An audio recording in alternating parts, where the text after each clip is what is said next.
साधुनी चंद्रलीला। नेपाल के पहाड़ी भाग में एक ब्राह्मण था जो कि राजा का पुरोहित था। यह आदमी मालदार और भाग्यवान था और अपने घराने में नामी था क्योंकि पीढ़ी दर पीढ़ी उसके बाप दादा नेपाल के राज के पुजारी थे। इस घराने में पहलौटा पुत्र राजा का पुजारी बनाया जाता था और लोगों में यह दर्जा बड़ा पवित्र समझा जाता था। सन 1825 में इस ब्राह्मण के घर में एक बेटी पैदा हुई जिसका नाम चंद्रलीला रखा गया। 7 वर्ष की उम्र में बड़ी धूमधाम से उस लड़की की शादी एक ऐसे लड़के के साथ हुई जिसका पिता पुरोहित का काम करता था। यह लड़का भी अपने पिता का एकलौता पुत्र था। इस लड़की की शादी से माता पिता की उम्मीद थी कि इसकी औलाद से पुरोहित की पदवी हमारे घराने में स्थिर रहेगी। परंतु शादी से 2 वर्ष के बाद चंद्रलीला के ससुराल से यह दुख का संदेश आया कि लड़की का पति मर गया है और उसके घर में बड़ा रोना पीटना हुआ, इसलिए कि अब पुरोहित का काम उस घर से उठ जाएगा। बेचारी चंद्रलीला सबकी दृष्टि में अभागिनी दिखाई दी। वह 13 वर्ष की उम्र तक अपने माता पिता के घर में रही और अपने पिता से, जो कि विद्वान था, शिक्षा पाती रही। उसने न केवल अपनी भाषा व संस्कृत भी सीखी। जब वह 13 वर्ष की हुई तब वह अपने पिता के संग जगन्नाथ को गई, जो एक बहुत ही लंबा और दुखदायक सफर था। उसके पिता की यहाँ वही दशा हुई जो कि हजारों यात्रियों की होती है। वह अचानक मर गया और अपने मरते समय उसने अपनी लड़की को पास बुलाकर कहा, बेटी, अब मैं सदा के लिए तुमसे जुदा होता हूँ। यह कुंजियों का गुच्छा लो और जब तुम अपने घर में पहुंची तो जिन संदूकों की यह कुंजियां हैं उनको खोलो और उनमें जो माल और सोना रत्न है वह सब तुम्हारा है, जो कि तुम्हारा पति तुम्हारे लिए छोड़ गया है। चंद्रलीला ने अपने पिता से कुंजियां ले ली और अति उदास होकर अपने पिता के पास बैठी रही। जब वह मर गया तो लोगों ने उसको मरघट में पहुंचाकर हिंदू धर्म के अनुसार जला दिया। बेचारी लड़की अकेली रह गई। थोड़े दिन पीछे वह और यात्रियों के साथ अपने देश को लौट गई और बहुत दिन तक अपने धर्म की पोथियों के पढ़ने और कंठस्थ करने में अपना समय बिताती रही। उसमें इन पोथियों में सब तीर्थ स्थानों के विषय में पढ़ा जो कि प्रसिद्ध और पवित्र गिने जाते हैं। उसने यह भी सीखा है कि किन किन उपायों से पाप की क्षमा प्राप्त हो सकती है। ये विशेष करके इस खोज में थी कि उसे पाप की क्षमा कैसे मिले, जिसके कारण वह विधवा हो गई। शास्त्र में लिखा है कि 4 धाम के तीर्थ करने से यह पाप क्षमा हो जाता है। तो चंद्रलीला ने अपने मन में ठाना कि मैं वह 4 तीर्थ करूंगी और पाप से छुटकारा पाऊंगी। उसने एक बड़ी लंबी हिमयानी तैयार की और सब गहने उसमें रख के अपनी कमर पर बांध लिया और सब कपड़े भी गठरिया में बांध लिए। फिर अपनी 2 योग्य दासियों को बुलाकर अपना मनोरथ प्रकट किया और उसने कहा, अगर तुम मेरे साथ चलोगी तो तुमको बहुत लाभ मिलेगा जो हमेशा तक फल देगा। वह दोनों तैयार हो गई। चंद्रलीला की तीर्थ यात्राएं। एक रात जबकि घर के सब लोग सो रहे थे, चंद्रलीला अपने घर से परमेश्वर की खोज में निकली और पहाड़ी रास्तों पर चढ़ते उतरते 7 दिन बीत गए। जब बहुत थक जाती थी तो बहेली किराए पर लेकर सवार हो जाती थी।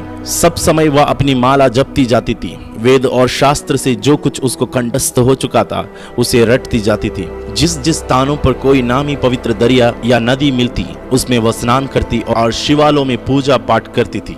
देवी देवताओं की मन्नत मानती और ब्राह्मणों को दक्षिणा देती थी। सफर करती हुई वह कलकत्ता के मंदिर में जाकर उसने पूजा की और गंगा में स्नान किया। वहां पर उसे बहुत बड़ी भीड़ मिली और उसने बहुत भूखों को भी देखा जो भूख और रोग के कारण आगे नहीं जा सकते थे। उनमें से बहुत से इसी रास्ते में देवी के दर्शन भी नहीं पाए मर जाते। यद्यपि चंद्रलीला की इन दुखों के सहने की कुछ आदत सी हो गई थी। वह चलने से रुकी न रही, यहाँ तक कि उसके नर्म पैर चालों से चलने के समान हो गए और इसी हाल में वह जगन्नाथ पहुंची। चंद्रलीला यहाँ पर पहुंचकर 15 दिन जगन्नाथ की पूजा में लगी रही। ब्राह्मणों को खिलाया और उनको एक गाय भी दान दिया। 2 बार मूर्ति के सामने 25 रुपये भेंट चढ़ाए। जब यहाँ की सब रीति रस्म पूरी कर चुकी तब जाने की राह ली। दूसरे मंदिर का सफर जो बहुत ही दूर था। हिंदुस्तान के 4 प्रसिद्ध मंदिरों में से रामनाथ एक है जो लंका के निकट एक टापू में बना हुआ है। अब चंद्रलीला को सफर करते हुए महीनों तो क्या कई वर्ष हो गए थे। अंत में वह इस दूसरे मंदिर पर आई जहां 10 दिन तक रामनाथ की पूजा की और ब्राह्मणों को खिलाया और एक गाय भी दान दे दी ताकि रामनाथ देवता को दूध पिलाया जाए। रामनाथ की एक छोटी मूर्ति दाम देकर मोल ली कि उसको सारे सफर में अपने साथ रखे, इसलिए कि उसकी सहायता दुखों और डरों से बची रहे और इसको एक मुख्य देवता जानकर वह पूजा करती थी। फिर वो तीसरे मंदिर के निकट पहुंची। इस मंदिर का नाम द्वारिकानाथ है। यह एक नामी मंदिर हिंदुस्तान की पश्चिमी ओर में है। द्वारिका अर्थात दरवाजों का नगर होता था। इस स्थान पर पहुंचकर चंद्रलीला ने अपने शरीर पर चंदन घिसकर लगाया और साधुओं को दान देती रही। अब यहाँ से वह बद्रीनाथ को चली, जो हिंदुस्तान की उत्तरी दिशा पर है। बद्रीनाथ का मंदिर भी उन 4 तीर्थों में से एक है। चंद्रलीला थकी मांदी कष्ट उठाती हुई बड़ी आशा से उस मंदिर की ओर चली और अपनी दोनों साथियों को लेकर यात्रा करने लगी। थोड़े दिन बाद उसके नंगे पैर सर्दी के कारण सुन्न हो गए और पत्थरों और बर्फ से घायल होकर लहू बहाने लगा। तब उसने अपनी गठरी में से अपने पुराने कपड़े निकालकर पैरों में लपेटे और आगे बढ़ने लगी। जितनी वह आगे जाती थी, सर्दी के मारे ठिकुरती जाती थी। और यहाँ वह 5 दिन तक रही और उसको यह विश्वास हुआ कि मैंने जितने राह के दुख उठाए हैं, उनसे आशा है कि देवता की कृपा औरों की अपेक्षा मुझ पर अधिक होगी। अब चंद्रलीला थकी मांदी फिर उसी कठिन राह से नीचे उतरने लगी, परंतु उसका मन दुख से भरा हुआ और बड़ा उदास था। अब उसको अपने घर से निकले और नामी मंदिरों में परमेश्वर की खोज में फिरते 7 वर्ष हो चुके थे, परंतु यह सब खोज निष्फल हुई। सो वह केदारनाथ की यात्रा करने गई। यहाँ पहुंचकर उसने देवता पर गंगा जल चढ़ाया। यह पानी उसके पास इसी काम के लिए मौजूद रहता था। यहाँ से वह जल्दी कठिन राह काटकर पहाड़ों से नीचे आई और हरिद्वार के नामी तीर्थ की ओर जाने लगी। यहाँ से वह कश्मीर की ओर चली। रास्ते में इन सारी जगहों का जिनका वर्णन पुराण में होता है देखती गई और हर एक मंदिर में पूजा करती थी और ब्राह्मणों को भोजन देती थी। कश्मीर से वापस वह मथुरा को आई और उन स्थानों का दर्शन किया जिनका वर्णन शास्त्र में है। कश्मीर के वापस वह मथुरा को आई, पर वहां पर भी उसने कोई ऐसी शांतिदायक बात ना देखी और ना सुनी। फिर वहां से वो काशी जा पहुंची।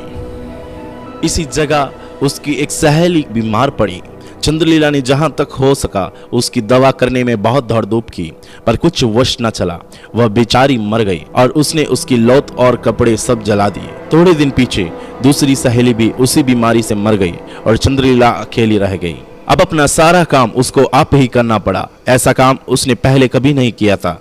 जब उसको अपने हाथ से खाना पकाना और पानी भरना पड़ा, वह पहले से अधिक उदास और निराश हुई और सोचने लगी कि मैं अब क्या करूं। जब यह सोच रही थी कि एक दिन कई यात्री उसके पास से होकर निकले। उसने उनसे पूछा कि किधर जा रहे हो। उन्होंने उत्तर दिया कि हम जगन्नाथ को जाते हैं। फिर उसने कहा, मुझे अपने संग लिए चलो क्योंकि मैं अकेली हूँ। उन्होंने कहा कि हमारी राह बड़े सुनसान जंगल में से होकर जाती है और राह में हमको दुख उठाना होगा। तो भी चंद्रलीला उसके साथ चली और कष्ट उठाती रही। वह रुपया पैसा जो उसके खर्च के लिए था कम होने लगा, क्योंकि उसने उसी रुपयों में से बहुत चढ़ाए और दान पुण्य किया और अपनी सहेलियों के लिए सारा खर्च वर्षों तक उसी में से किया। चंद्रलीला कहीं का सदाव्रत कभी नहीं लेती थी। चंद्रलीला साधुनी बन गई।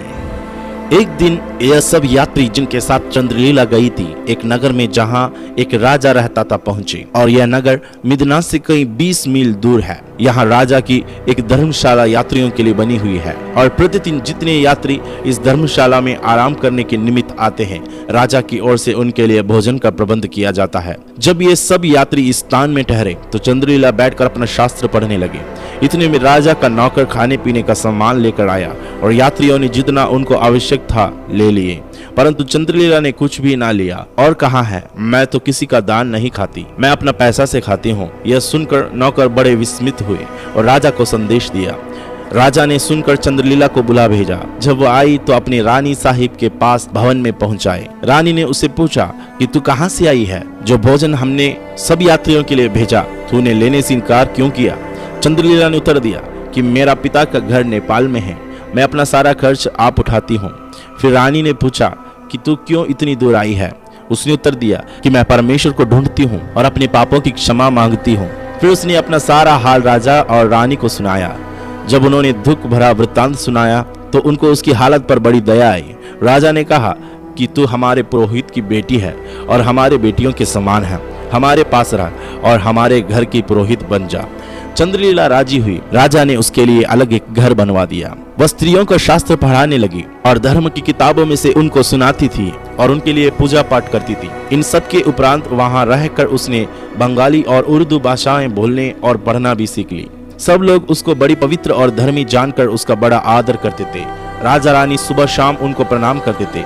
इसी तरह से 7 वर्ष तक वह बड़े आराम से रहे। जब राजा और रानी मर गए और उनका बड़ा पुत्र गद्दी पर बैठा, उसने सोचा कि मैं कोई झूठा बहाना करके राजा से अपने घर जाने के लिए छुट्टी लूंगी। राजा ने उसको आज्ञा दे दी और 25 रुपये भी दिए, परंतु वह घर न गई और तीर्थ करने लगी। उसकी इच्छा थी कि मैं 3 वर्ष तक अच्छे तौर से अपने देह को दुख दूंगी, और जो जो बातें शास्त्र में लिखी हैं कि देवता इस प्रकार के कष्ट से जो लोग अपने ऊपर उठाते हैं खुश होते हैं, मैं सब कुछ करूंगी। इसलिए रामगंज में जाकर साधुओं से मिल गई, अपने जिस्म और मुंह पर भभूत माला और माथे पर सिंदूर का तिलक लगाया, अपने सुंदर लंबे बालों को गोबर मलकर सिर के ऊपर लपेट दिया और कपड़े उतार कर धोती पहनी और गले में बड़े बड़े दानों की माला का हार डाला और पाँव में खड़ाऊं और सोने के लिए केवल हिरन की खाल और हाथ में एक बड़ा चिमटा लेकर और अपनी सब तैयारी करके उसने प्रण किया, और मैं गर्मियों में 6 महीने दिन भर धूप में इस हिरन की खाल पर पंजकनी में बैठी रहूंगी। सो उसने ऐसा ही किया और उसका पसीना पानी की तरह निकलता था। फिर वो रात के 12 बजे से सुबह तक मूर्तों के आगे हाथ जोड़े हमेशा एक पाव में खड़ी रहती थी और मन में यह कहती थी कि हे राम जी, अगर तू सच्चा परमेश्वर है तो मुझको अपना दर्शन दे। इसी प्रकार वह साधुनी बनकर मंदिर में पूजा करती रही और हर एक मंदिर में 3-3 महीने तक रही। जहाँ जाती थी अमीर और गरीब उसको दंडवत करते थे। जाड़े दिनों में वो रात भर पानी में बैठकर माला फेरती थी। उसने कहा कि इस तरह मैं राम की पूजा रात दिन करती रही, परंतु मुझको कुछ शांति न मिली। यह सब कुछ परमेश्वर की खोज में करती थी और 3 वर्ष तक उसने किसी प्रकार का अनाज और नमक नहीं चखा और केवल फल खाकर अपना गुजरा करती रही। वह मूर्तियों के आगे बड़ी दीनता से कहती थी कि अगर तुम सच्चे हो तो मुझे दर्शन दो, अपने हाथ फैलाओ और मेरी भेंट को मेरे हाथ से ले लो। ऐसा करो कि मैं तुम्हारी निशानी देखूं, कुछ मुंह से बोलो कि मैं जानूं कि मैंने तुमको खुश किया है और मेरा बड़ा पाप क्षमा किया है। परंतु कोई निशान या कोई उत्तर चंद्रलीला को ना मिला जिससे उसके दुखित मन को शांति मिले। 3 वर्ष तक बेचारी चंद्रलीला ने अपने शरीर को हर प्रकार का दुख दिया और रुपया खर्च किया कि वह पाप की क्षमा पाए, परंतु उसको कुछ आराम ना मिली। पर तो भी परमेश्वर ने इस साधुनी पर दया की और उसको ऐसे स्थान पर पहुंचाया जहां उसने सच्चे मुक्तिदाता की कब्र पाई, जो कहता है कि हे सब लोगों जो परिश्रम करते और बोझ से दबे हो, मेरे पास आओ कि मैं तुम्हें विश्राम दूंगा। जब वह आसाम पहुंची तब रानी के पुत्र ने उस पर बड़ी दया की, उसको बड़े आदर से ग्रहण किया और उसको 15 दिन अपने घर में रखा। इसी प्रकार उसको वहां 6 महीना तक रहना पड़ा। यद्यपि यहाँ पुजारी के कहने से इतने दिन ठहरी, तथापि सर्दी के दिनों में अपने दस्तूर के अनुसार पानी में बैठती रही और गर्मी में आग के पास। इसके बाद वह कलकत्ता जाने को तैयार हुई। किसी धनवान आदमी ने उसको जहाज के लिए किराया दिया, लेकिन जहाज के कप्तान ने उसको जहाज पर चढ़ाने से इनकार कर दिया क्योंकि उसके कपड़े बहुत मैले थे और मुंह भी धूल से भरा हुआ और हाथ में मिट्टी के बर्तन और लकड़ियां थी। फिर कप्तान ने कहा कि यदि तुमको औरों की अपेक्षा अधिक किराया देना स्वीकार हो तो हम तुमको चढ़ाएंगे। चंद्रलीला राजी हुई और जहाज पर चढ़ गई।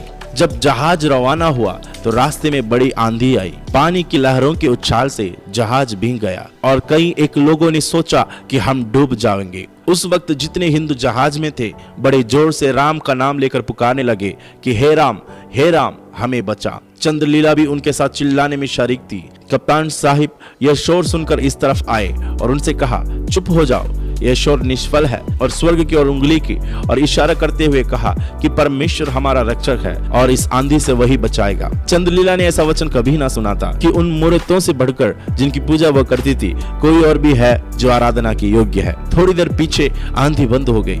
इस बात से चंद्रलीला के मन में बड़ा सोच उत्पन्न हुआ। फिर वह कलकत्ता पहुंची और जहाज से उतरकर 7 दिन गंगा स्नान करती रही। चंद्रलीला कलकत्ता से मिदनापुर आई। वहां उसके बहुत चेले थे। उन चेलों में एक छोटा लड़का था जिसको वह सबसे अधिक प्यार करती थी। वह लड़का उसके साथ इस प्रकार से आया कि एक दिन एक स्त्री ने उसके पास आकर दंडवत किया और उसके पांव को चूमा और यूं विनती की कि मुझको एक बड़ा शौक है, क्योंकि मेरे घर में कोई पुत्र नहीं है और मेरा स्वामी इस कारण से दूसरी शादी कर लेगा। मुझको बता कि मैं कैसे चढ़ावा चढ़ाऊं जिससे मुझको बेटा मिले। चंद्रलीला ने उत्तर देकर कहा, बहन, मैं कुछ विशेष चढ़ावा नहीं जानती जिसके द्वारा यह बात प्राप्त हो सके, परंतु एक औषधि जानती हूँ। वह एक छोटे पेड़ की जड़ है। यदि तू किसी रोग से या निर्बलता से ऐसी हालत में है तो इस औषधि को खा, तुझको आराम हो जाएगा। वह स्त्री यह सुनकर खुश हो गई और उस औषधि को खाने लगी। कुछ महीने बाद उसके घर में एक लड़का पैदा हुआ और बड़ी खुशी हुई। इस लड़के को उसकी माँ ने लेकर चंद्रलीला के आगे भेंट किया, जिसने बचपन से उसको शिक्षा दी और यहाँ कई बड़े महान घरानों से जानकारी हो गई और उनके यहाँ आने जाने लगी और अपना सारा समय हिंदू मत के सिखाने में व्यतीत करती रही। अंत में चंद्रलीला इन सब कामों से थक गई और एक दिन उनको मन में आया कि अपनी सारी मूर्तियां इकट्ठी करके एक कंगाल हिंदू के घर में दे दूं। उसने ऐसा ही किया और घरवाली से कहा, यदि तेरी इच्छा हो तो इन देवियों की पूजा कर। मैंने बहुत वर्षों में और बहुत कष्ट सहकर इनको जमा किया और इनकी पूजा करती रही, परंतु अपनी समझ में मैंने यह सब व्यर्थ किया। मैं फिर कभी इन बातों की सेवा ना करूंगी। यदि कुछ होता तो मुझ पर प्रकट होता और मैं शांति पाती। ये कहकर वहां से चली गई। चंद्रलीला उस छोटे लड़के के घर अक्सर जाया करती थी। उन दिनों में उस लड़के की बहन की शादी हुई थी और वह अपनी ससुराल में आती जाती थी। यह घर मिशन के अहेद के घर के निकट था। उन दिनों में डॉक्टर फिलिप साहिब वहां पादरी थे और उनकी बहन और मेम साहिब स्त्रियों को उपदेश सुनाती थी। मिस साहिब इस छोटी दुल्हन को पढ़ाने जाती थी, जिसका नाम पार्वती था। एक दिन का वर्णन है कि चंद्रलीला पार्वती से मिलने गई। वहां क्या देखती है कि यह मसीह धर्म की पुस्तकें पढ़ती है। चंद्रलीला ने इन पुस्तकों को कभी नहीं देखा था। उसने पूछा, पार्वती, यह तुझे कहां से मिली? पार्वती ने कहा, जो मिस साहिब मुझको पढ़ाने आती है उन्होंने ये मुझको दी है। चंद्रलीला ने कहा, क्या मैं भी उस मिस साहिबा से मिल सकती हूँ? पार्वती ने कहा, जी हाँ, कल उसकी मेरे पास आने की बारी है। दूसरे दिन मिस साहिबा दोनों पार्वती के घर आई और उसी दिन चंद्रलीला ने पहली बार बाइबल में से कुछ सुना। चंद्रलीला ने उनसे विनती की कि मुझको बंगाली भाषा की पहली पुस्तक सिखाइए, जिसका दाम उसने दिया। फिर मेम साहिबा ने उसको एक पुस्तक दी और कहा कि यह हमारी धर्म पुस्तक है, इसको पढ़ा करो। चंद्रलीला ने 8 आना देकर पुस्तक ले ली और घर जाकर दिन रात पढ़ती रही और उसने एक छोटी सी पाठशाला मेम साहिबा के लिए तैयार कर दी, जिसको यह दोनों चलाती रही। परंतु चंद्रलीला को अब तक शांति प्राप्त न हुई। थोड़े दिन बाद वह मेम साहिबा की कोठी पर जाने लगी। वह इस कारण से जाती थी कि जो बाइबल से पढ़ती थी उसका अर्थ समझ ले, और मेम साहिब ने बड़े प्रेम से सिखाया और उसके हर एक प्रश्न का उत्तर देती रही। थोड़े दिन के बाद चंद्रलीला को इस धर्म पुस्तक से बड़ा स्नेह हो गया और न केवल वह आप पढ़ती थी परंतु अपने चेलों को भी सिखाया करती थी। जब वह रामायण या शास्त्र में कुछ सुनने को आते तो वह उनसे कहती थी, मैंने इन पुरानी पुस्तकों को पढ़ना छोड़ दिया है, मैं तुम्हें एक नई पुस्तकों में से पढ़कर सुनाऊंगी। चेलों ने पूछा कि आप हमको पुरानी पुस्तकों में से क्यों नहीं सुनाती है? उसने उत्तर दिया कि यह नई पुस्तक अति उत्तम है। स्त्रियों ने तो नई पुस्तक को बड़े आनंद से सुना, परंतु मनुष्य कहने लगे, राम राम, यह क्या पढ़कर सुनाने लगी है? यह तो ईसाइयों की पुस्तक है, तुम तो मसीह होने लगी हो। पादरियों के घर ना जाया करो, हम अब तुम्हारे लिए पंडित बुलाएंगे जो तुमको हमारे घर में बंगाली भाषा पढ़ा दिया करेगा। चंद्रलीला ने उत्तर दिया कि मैं पंडित से नहीं पढ़ना चाहती हूँ, मैं तो मैम साहिबा ही से पढ़ा करूंगी और जो कुछ सीखना है उन्हीं से सीखूंगी। फिर वह लोग चंद्रलीला को धमकाने और डराने लगे कि यदि तुम मसीह हो जाएगी तो हम तुझको यहाँ से निकाल देंगे और लोग तुमको पागल कहेंगे और तुमको मार पीट कर पथराव करेंगे। फिर जब ईसाई लोग तुम्हारे साथ छल करेंगे और तुम्हें छोड़ देंगे, उस वक्त तुम क्या करेगी? उसने उत्तर दिया कि तब प्रभु यीशु मुझको कभी ना छोड़ेगा। यदि मैं उसके नाम पर मरूं तो मेरी मुक्ति होगी। अब मैं नहीं डरने की, तुम लोग मुझको मत डराओ, तुमको खुद मसीह धर्म की बाबत सोचना उचित है। फिर चंद्रलीला उन सबको प्रभु यीशु की कथा सुनाने लगी और उस नए धर्म की शिक्षा देने लगी। चंद्रलीला को मेम साहिबा ने लगभग 2 महीने सिखाया। तब उसने मेम साहिबा के पास आकर कहा कि मैं मसीह धर्म ग्रहण करना चाहती हूँ। एक दिन जब वह मेम साहिबा के पास कोठी पर आई हुई थी, पादरी साहिब और उनकी माँ अचानक उसके घर में आए और चंद्रलीला से बातचीत करने लगे। पादरी साहिब ने पूछा, क्या तुम निष्पाप हो या पापी? चंद्रलीला ने उत्तर दिया, मेरा माँ बाप पापों में उत्पन्न हुए, इसी प्रकार से मैं भी पाप में उत्पन्न हुई। मैं हिंदुस्तान की सब मूर्तियों की पूजा कर चुकी हूँ। मैंने बहुत बार झूठ बोला, बार बार धोखा दिया। भला मैं कब कह सकती हूँ कि मैं पवित्र हूँ? फिर साहिब ने पूछा कि क्यों जी, तुम कहती हो कि तुमने सब देवियों की पूजा की, परंतु क्या किसी से तुमको पापों की क्षमा पाने की आशा मिली? चंद्रलीला ने उत्तर दिया कि मैंने बहुत तीर्थ किए, परंतु किसी स्थान में मैंने कभी नहीं सुना कि पाप कैसे क्षमा हो सकता है, और न मेरे मन में कुछ शांति आई कि मेरा पाप क्षमा हो गए। फिर पादरी साहिब ने कहा कि क्या कारण है कि तुम्हारे देवता पाप को क्षमा नहीं कर सकते? यदि वे नहीं कर सकते तो अब तुम पाप की क्षमा किस रीति से प्राप्त कर सकती हो? चंद्रलीला ने उत्तर दिया कि मैंने एक मुक्तिदाता का बयान पढ़ा है और वह यीशु मसीह है, और यह सीखा है कि वह पाप की क्षमा देता है।